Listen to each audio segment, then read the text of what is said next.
name is John Anderson. I'm a forester with Mendocino Redwood Company, and we are out here today cleaning up a garden that was eradicated on Mendocino Redwood Company lands about a month and a half ago.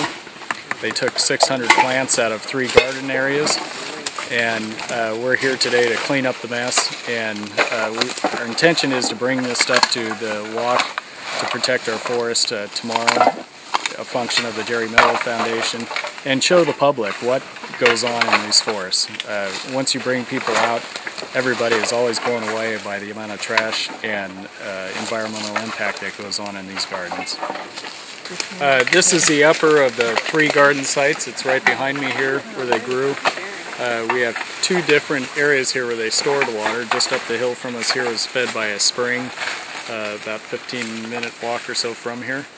And the water lines fed into this pond right above us, came down, watered the plants here, and there's additional water that was put into a second pond here that fed the other 2 gardens. This was obviously one of their camping areas. We've got sleeping bags, we've got a ton of trash. We've got shotgun shells laying near us here that give us evidence that they're protecting this area with guns. And obviously now quite a mess to deal with. Again, this is a very small garden in relation to what we've seen in the past, and from what we've seen even as of a couple days ago in Elk Creek, where they took out about 9,000 plants this week.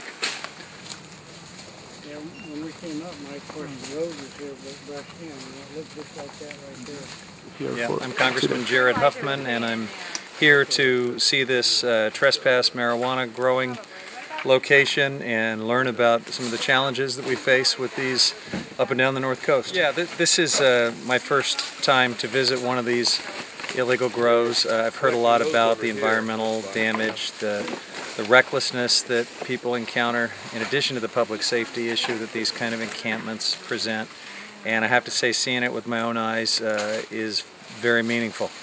Because this is, and I don't know if the video can do justice to it, but this is a pristine hillside in a beautiful forest just a few hundred yards away from the Navarro River, a fragile salmon stream, and you have all sorts of fertilizers and pesticides and chemicals, water diversions, felled trees, erosion issues. I mean, just about everything damaging to the environment that you could do scattered along this hillside in these encampments. So just underscores for me really the need to step up and partner with folks like the Melo Foundation, like our local law enforcement, our federal authorities, to do something about this. My name is Madeline Melo, and I'm the president of the Jere Melo Foundation, and I'm here today for 2 reasons. One is to clean up this degradation that's happened in the forest around an illegal trespass grow, and the other is to honor my husband, Jere Melo, who was murdered in a site like this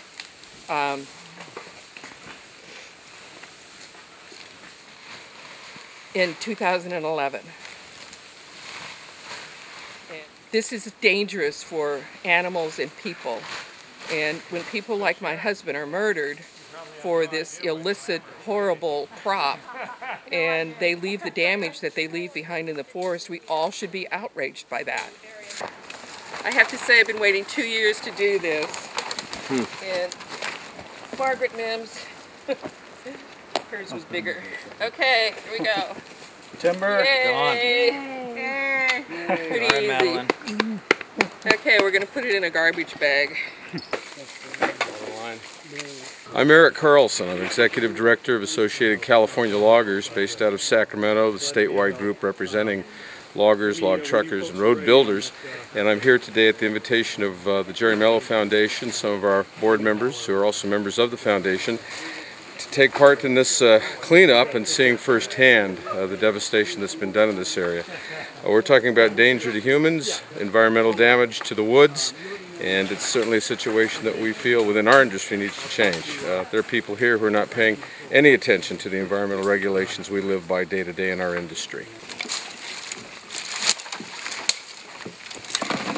My name is Dick Royette. I'm a land security officer for Mendocino Redwood Company, and this is part of our eradication cleanup what we find out after law enforcement takes out the live plants and so forth, and then we have to come back out and clean up our property. So this is the results of this today.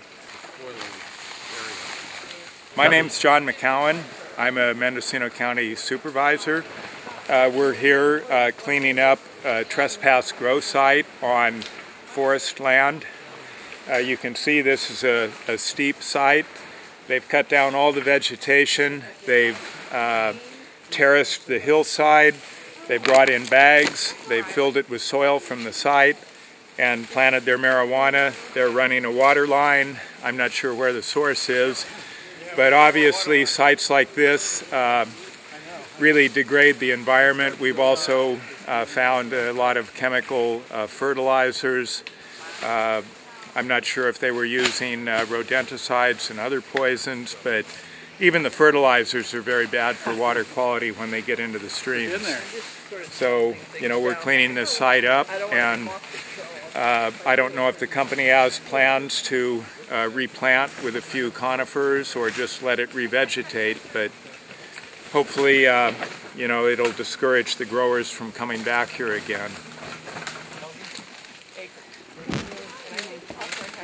I'm Mike Anderson. I've got a logging business in Fort Bragg. We employ about 100 people. They're out in the woods all the time. They're running into this kind of stuff and people that are growing, and it's not a safe environment for them or for my grandkids. And I was a good friend of Jere Melo's.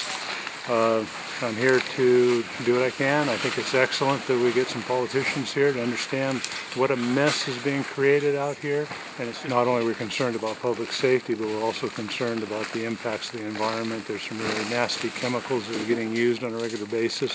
They're finding their way into the streams, people's drinking water, and you know, it's just a bad situation.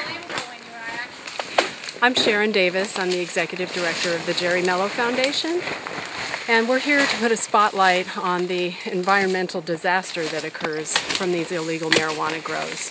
And as you can see behind me, trees have been cut down, all the underbrush has been removed, and pesticides are brought in, fertilizers are brought in, and it completely destroys the ecosystem. What you see here is a very small example of a garden.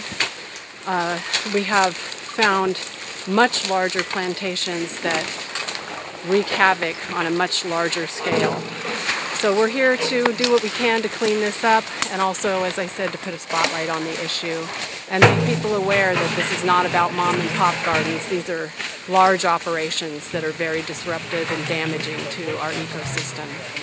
Oftentimes people are kidnapped and brought to these sites, and they're taken away from their homes, and they're told that they're going to spend 6 months on the site, and if they have a successful cultivation, successful crop, then their family will be safe.